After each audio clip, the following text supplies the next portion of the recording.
എല്ലാ മാന്യ പ്രേക്ഷകർക്കും മലയാളം റെസ്ലിംഗ് ന്യൂസിൻ്റെ ഏറ്റവും പുതിയ വീഡിയോ എപ്പിസോഡിലേക്ക് സ്വാഗതം. ഇന്ന് ഞാൻ നിങ്ങളുമായി പങ്കുവെക്കുന്ന അപ്ഡേറ്റ് സ്മാക്ഡൗൺ എപ്പിസോഡിൻ്റെ മെയിൻ ഇവൻറ്റിൽ റോക്ക് റിട്ടേൺ ചെയ്തുകൊണ്ട് റോമൻ റിയൻസിനെതിരെ ഫേസ് ടു ഫേസ് വരുന്നതും ആ ഒരു വെല്ലുവിളി പ്രഖ്യാപിക്കുന്നതും ഒക്കെ ബ്രോക്ക് ലെസ്നർ, CM പങ്ക് തുടങ്ങിയ റെസ്ലേഴ്സിൻ്റെ കാരണം ആണോ എന്നുള്ളതിനെ സംബന്ധിച്ചാണ്.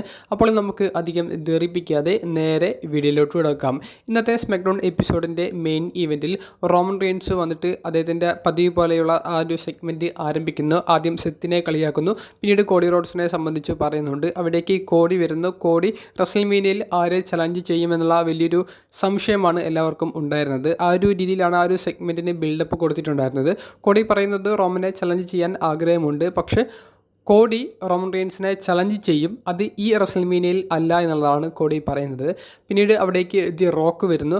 റോക്കിനെ കോഡി ഇൻവൈറ്റ് ചെയ്യുന്നതാണ്. കോഡി പിന്നീട് ആ ഒരു റിങ് വിട്ട് പോകുന്നു. റോക്കും റോമൻ റിയൻസും ഫേസ് ടു ഫേസ് വരുന്നതോടുകൂടി ആ ഒരു സെഗ്മെൻറ്റ് അവസാനിക്കുന്നു. ഈ ഒരു സെഗ്മെൻറ്റുകൾ നടന്നതിന് ശേഷം റെസ്ലിംഗ് ഒബ്സർവർ ന്യൂസ് ലെറ്റർ എന്ന് പറയുന്ന വെബ്സൈറ്റ് റിപ്പോർട്ട് ചെയ്യുന്നത് ഇങ്ങനെയാണ്: കോഡി വേഴ്സസ് റോമൻ റിയൻസ് തമ്മിലുള്ള ഒരു പ്ലാൻ തന്നെയായിരുന്നു റെസ്ൽമേനിയ 40 മെയിൻ ഇവൻറ്റിൽ WWE ക്രിയേറ്റീവ് ടീം തയ്യാറാക്കി വെച്ചിട്ടുണ്ടായിരുന്നത്.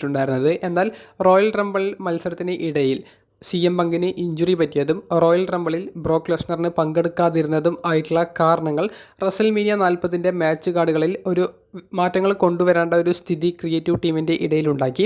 അതുകൊണ്ട് റോക്ക് വേഴ്സസ് റോമൻ റിയൻസ് ഈ ഒരു വർഷം നടത്താമെന്നുള്ളൊരു തീരുമാനത്തിലേക്ക് അവർ എത്തി. കൂടാതെ ദി റോക്കിനും ഈ മത്സരം ഇപ്പോൾ തന്നെ നടത്തണമെന്നുള്ള വലിയൊരു ആഗ്രഹമുണ്ടായിരുന്നു. ഏറ്റവും കൂടുതൽ ഈ ഒരു മത്സരം നടത്താൻ പുഷ് ചെയ്തതും ബാക്ക് സ്റ്റേജിൽ അത് ദി റോക്കാണെന്നും റെസ്ലിംഗ് ഒബ്സർവർ ന്യൂസ് ലെറ്റർ റിപ്പോർട്ടിൽ കൊടുത്തിട്ടുണ്ട്. അപ്പോൾ റോക്ക് TKO എന്ന് പറയുന്ന കമ്പനിയുടെ ആ ഒരു ബോർഡ് ഓഫ് ഡയറക്ടേഴ്സിലേക്ക് എത്തിയപ്പോൾ റോക്ക് വേഴ്സസ് റോമൻ റിയൻസ് തമ്മിലുള്ള മത്സരത്തിന് വേണ്ടി കൂടുതൽ പ്രഷർ ചെലുത്തി എന്നുള്ളതും അവിടെ കോഡി റോഡ്സിൻ്റെ അവസരം ഇല്ലാതാകുക ചെയ്തു എന്നുള്ളതുമാണ് അവർ റിപ്പോർട്ട് ചെയ്തിരിക്കുന്നത്. സത്യസന്ധമായിട്ടുള്ള ഒരു റിപ്പോർട്ടാണെന്ന് കരുതാം. എന്തായാലും റെസ്ൽമേനിയ 40 റോക്ക് വേഴ്സസ് റോമൻ തമ്മിലുള്ള മത്സരമാണ് നടക്കാൻ പോകുന്നത്. റോക്കാണോ റോമൻ റിയൻസ് ആണോ വിജയിക്കാൻ പോകുന്നത്? നിങ്ങൾ ആരുടെ കൂടെയാണെന്നുള്ളത് കമൻറ്റ് ബോക്സിൽ ഒന്ന് രേഖപ്പെടുത്തുക. അപ്പോൾ അടുത്തൊരു വീഡിയോയുമായി കാണുന്നത് വരെ ബൈ.